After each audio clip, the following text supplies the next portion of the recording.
Do you ever look at someone who seems to have it all, the power, the money, the status, and wonder why they don't seem all that happy? Well, it turns out the answer isn't out there in their fancy cars or their big houses. Nope, it's deep inside their brains, and yours too. I mean, that is a pretty wild statement, right? A traumatic brain injury. But it gets at a really dark truth about what we call achievement. The very act of winning, of succeeding, can literally change how your brain is wired. And believe me, it's not always for the better. So that's the big question we're going to dig into today. Why does getting to the top so often feel like you're about to fall off a cliff? What's the hidden cost of winning, biologically and psychologically? And, the most important part, is there anything we can actually do about it? All right, first up, we've got to unpack this paradox. It's that strange, totally counterintuitive feeling, the one where you finally get everything you thought you wanted, and you just feel empty.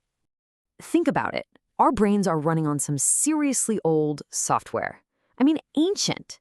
This hardware was built for a world of scarcity, where being higher up on the ladder meant you got more food, better safety, you survived.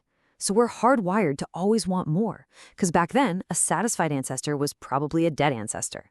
But here's the kicker. That exact survival instinct has become a total trap in our modern world of abundance.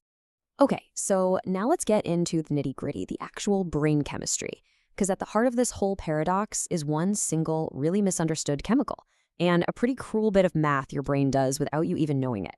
So we all hear about dopamine, right? The pleasure molecule. Well, surprise, that's wrong. It's not about pleasure at all. It's about anticipation. It's the molecule of wanting.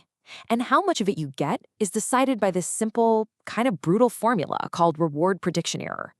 The key thing to get here is this. It's not about the reward itself. It's all about how that reward compares to what you thought you were going to get. Let me break it down. It's super simple. One, if the reward is better than you expected, boom, dopamine surge. That's the thrill of the win.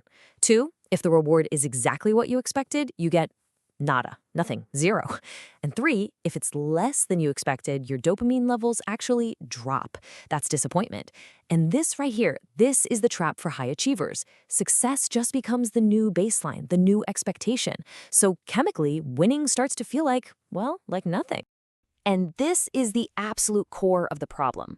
Your brain has these two totally separate systems working. You've got the wanting system, that's dopamine, the gas pedal, the thing that makes you chase and strive and hustle.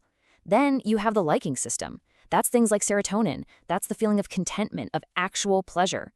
The problem is, when you get addicted to success, you put that wanting system into constant overdrive, and you basically starve the liking system to death.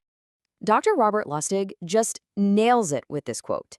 This constant cycle of wanting, of always chasing the next high, it can literally, chemically destroy our ability to just feel happy, to just be content. But hold on, this whole thing isn't just happening inside your own head. It gets worse. The success, and especially the power that comes with it, it actually rewires your brain in ways that can wreck your relationships with other people. Okay, so there's this fantastic experiment, and it has the best name, the Cookie Monster effect. And it shows, in a really simple way, how even a tiny little taste of power can make us act, well, pretty monstrous. So here's what they did. They put people in groups of 3 and randomly picked one to be the leader. Then they bring in a plate with 4 cookies. Now what happens to that 4th cookie? Well, almost every single time, the leader not only took that extra cookie, but ate with their mouth open, dropped crumbs all over themselves, just totally ignored basic social rules. It's like power flips a switch that turns off the part of our brain that says, hey, maybe don't act like a jerk.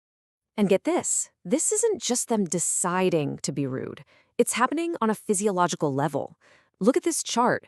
When scientists actually stimulated people's brains to make them feel powerful, the activity in their empathy circuits, what's called the mirror neuron system, it just tanked. Their brains literally, physically, stopped reflecting what other people were feeling. All right, so now that we know all this crazy brain science, it's time to bust some of the biggest myths we've all been taught about success. Myth number 1, reaching this goal will finally make me happy. The reality? No. That reward prediction error formula guarantees that any happiness you get is going to be super short-lived. Your brain just hits the reset button on your expectations and immediately starts looking for the next bigger thing. Okay, myth number 2. Power makes you a better leader. The reality is the total opposite. Power literally degrades the hardware in your brain that you need for empathy. So here's the crazy part.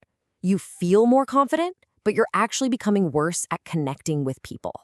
Myth number 3. Successful people are just mentally tougher. Oh, this one is so wrong. The actual data shows that high achievers are way more vulnerable to things like depression, bipolar disorder, and addiction. That toughness you see, it's often just a mask hiding a self-worth that's totally dependent on the next win. And of course, the big one, myth number 4, money buys happiness. The reality is, after you have enough to be comfortable, money has seriously diminishing returns. In fact, it can even make you less able to enjoy the small, simple things in life. It's this thing called hedonic adaptation. Your brain just gets so used to the big thrills that a beautiful sunset or a good cup of coffee just doesn't do it for you anymore.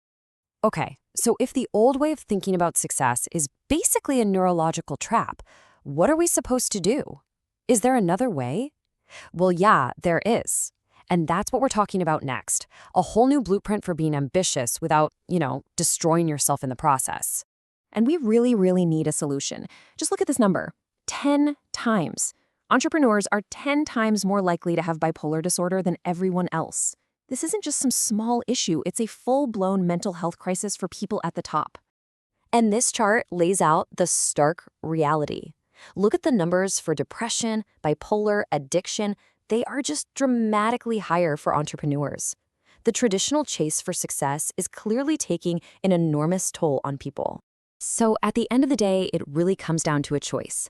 Are you going to chase hedonic well-being? That's the dopamine treadmill, the constant chase for the next pleasure hit. Or are you going to choose eudaimonic well-being? This is about seeking meaning, having a purpose. And that's what leads to real, lasting fulfillment. And this gives us a brand new roadmap, a better way to think about success. It's built on 3 fundamental psychological needs. First, autonomy, the feeling that you are the author of your own life. Second, competence, that deep satisfaction you get from getting better at something that matters to you. And third, relatedness, having real, deep connections with other people.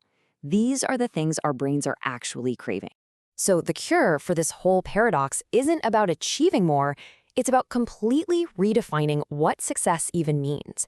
It's about finally stopping the chase for that dopamine ghost of what's next and learning how to actually live in the serotonin reality of right here, right now.